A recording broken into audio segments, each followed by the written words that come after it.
हाम्रो पार्ट 4 हो। लास्ट क्लासमा चाहिँ हामी 1 देखि 10 सम्मको खान्जी सिकेको। 1 देखि 10 सम्म खान्जी आएपछि अब 11 12 13 एकदम सजिलो छ। 10 मा 1 जोड दिनुस् 11 को खान्जी भयो। 12 10 मा 2 जिउ नि सेम हुन्छ। त्यस्तै 12 देखि 19 सम्म गर्दै जानुस्। अब 20 कसरी लेख्ने त? नि जिउ भन्नुहुन्छ नि 20 को लागि। त्यही भएर नि जिउ सेम फलो हुन्छ 99 सम्म। आज चाहिँ हाम्रो 100 को खान्जी। 100 लाई कसरी लेख्ने खान्जीको स्टेप पनि भनेछु। 1 2 3 4 5 6 7। लास्टमा यो एन्डिङ भनेको क्लोज जहिले पनि लास्टमा हुन्छ। त यो 100 भयो।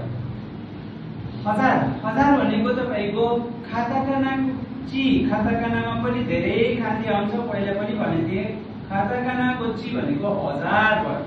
त्यसपछि मा 10000 फर्स्ट स्टेप, सेकेन्ड स्टेप अनि यो थर्ड मा कम्प्लिट गरेर 10000 को खान्जी भयो।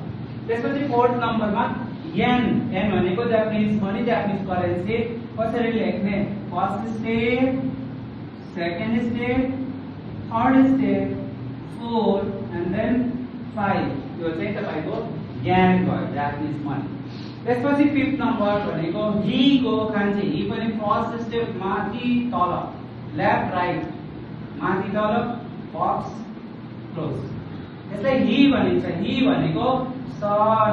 ही भनेको सन को म्याप हेर्नुहुन्छ तपाई। यस्तै गोलोमा लाइन खिचेको हुन्छ, सन भयो। ही भनेको सन पनि जनाउँछ, डेट को लागि पनि आउँछ, डेट को पनि आउँछ यो खान्जी। कुन्योमी ही, ओन्योमी निची। जस्तै यहाँ लेखेछु इची, इची निची, इची निची भनेको 1 डे। सो डे को लागि आयो। सुइताची यही तारिखमा पनि यो जुन छ तपाईको गतेमा। सो सुइताची भनेको first date of the month. अब 2 तारिख कसरी लेख्ने त? 2 अनि यो निचीको खान्जी भएर यसलाई फुत्सुका भनिन्छ, फुत्सुका।